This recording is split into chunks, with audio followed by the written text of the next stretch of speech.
भंडारा गोंदिया जिला वासियों के लिए खुश खबर है। अब आपका मनपसंद channel BS crime India news अब आपके केबल नेटवर्क पर, जी हां, अपने केबल नेटवर्क के एशियन चैनल नंबर 50 पर उपलब्ध है। BS क्राइम इंडिया न्यूज पर खेल, राजनीतिक, क्राइम, साहित्य व अन्य खबरें प्रकाशित की जाती है। हमारे साथ जुड़ने के लिए तथा हमारे चैनल में खबरें, विज्ञापन आदि के लिए संपर्क करें 8669151757 पर।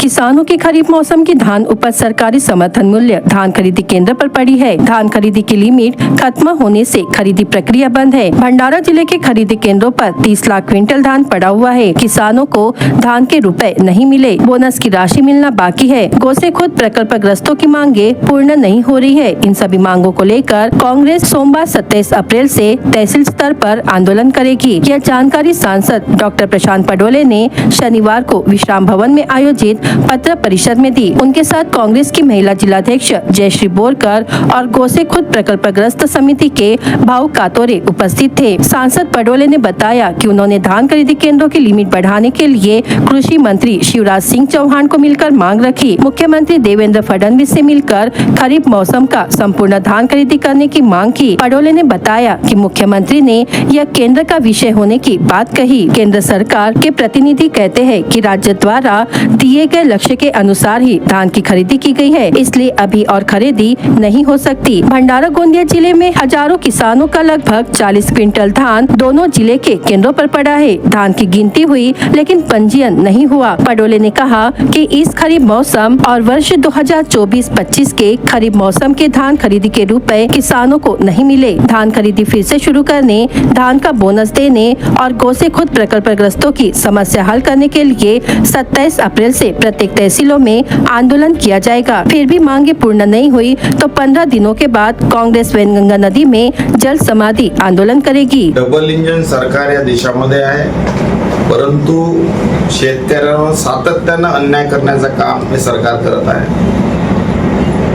31 मार्च निघून गेली, कर्ज फेडण्याची वेळ निघून गेली, पण अजूनपर्यंत खरीपाचे 25-26चे पैसे अजूनपर्यंत शेतकऱ्यांच्या खात्यावर आलेले नाही। याच्या व्यतिरिक्त धान खरेदी केंद्रावर भंडाऱ्याने गोंदिया जिल्ह्यामध्ये 40 लाख क्विंटल धान तिथं पडलेलं आहे।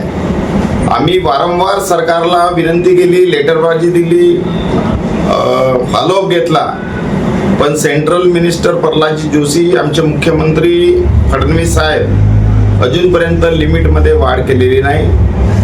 आमची प्रमुख मागणी आहे की तिथं लिमिटच व्हायला नको। ज्याप्रमाणे फडणवीस साहेबांनी स्टेटमेंट दिलं आहे की अन्नाचा एक दाना आम्ही घेऊ, पण अजूनपर्यंत भंडाऱ्याचे धान खरेदी केंद्रावर 40 लाख क्विंटल धान तिथं पडलेलं आहे। आम्ही विनंती करतो की आपल्या शब्दावर राहावं आणि आमच्या शेतकऱ्याला न्याय द्यावा आणि आमचे पूर्ण धान तुम्ही, आमचे उत्पादन आहे पूर्ण तुम्ही घ्यावं। भाऊ, समोर आणखी काही तुम्ही जलसमाधी वगैरे पण काही कार्यक्रम केले? याच्यासाठी आम्ही जनजागृती व्हावी, कारण की शेतकरी एवढा हवालदिल झालाय का घराच्या बाहेर निघत नाही, त्यांना माहीत पडत नाही। तर तालुका वाईज आम्ही इथं आंदोलन करणार आहोत आणि 15 दिवसानंतर या सरकारने समजा ऐकलं नाही तर आम्ही जल समाधी आंदोलन मोठ्या लेवलवर वैनगंगा नदीमध्ये आम्ही करणार आहोत।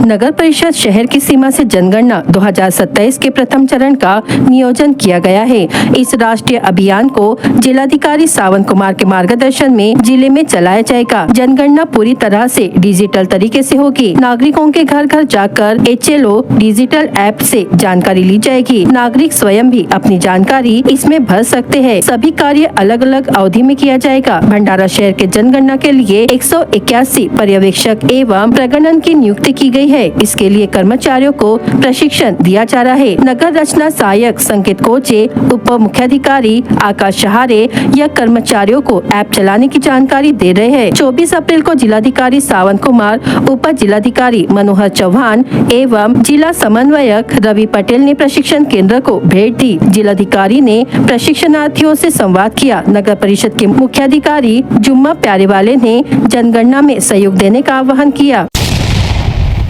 भंडारा जिले के अडाल स्थित ग्रामीण अस्पताल की नई इमारत के निर्माण में घटिया गुणवत्ता के आरोपों को गंभीरता से लेते हुए भंडारा गोंदिया लोकसभा क्षेत्र के सांसद डॉक्टर प्रशांत पडोले ने स्थल का निरीक्षण किया। निरीक्षण के दौरान कार्य की गुणवत्ता देखकर उन्होंने नाराजगी जताई और पूरे मामले की सखोल जांच के निर्देश दिए। स्थानीय नागरिकों द्वारा लंबे समय से निर्माण कार्य को लेकर शिकायतें की जा रही थी। नागरिकों के आग्रह पर सांसद ने मौके पर पहुंचकर जांच की, जिसमें पाया गया कि निर्माण में उपयोग की जा रही सामग्री निम्न स्तर की है। साथ ही इमारत में कई जगह दरारें पड़ चुकी है और स्लैब का काम दोषपूर्ण है। हैरान की बात ये रही कि भीषण गर्मी में भी स्लैब से पानी रिसने की समस्या सामने आई। सांसद ने कहा कि इस तरह की लापरवाही से भविष्य में मरीजों की सुरक्षा पर गंभीर खतरा उत्पन्न हो सकता है। उन्होंने लोक निर्माण विभाग के अधिकारियों को निर्देशित किया कि मामले की निष्पक्ष जाँच कर दोषियों पर कड़ी कार्रवाई की जाए।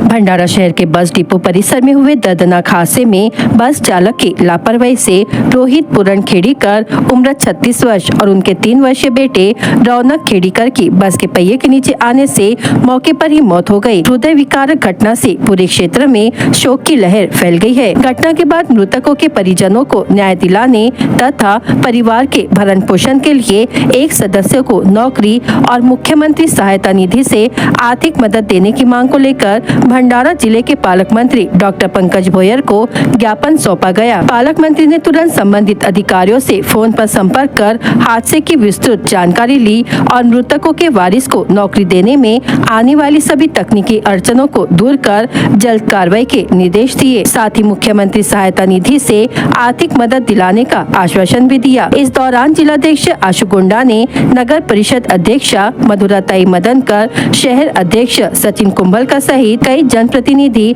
और पदाधिकारी उपस्थित रहे।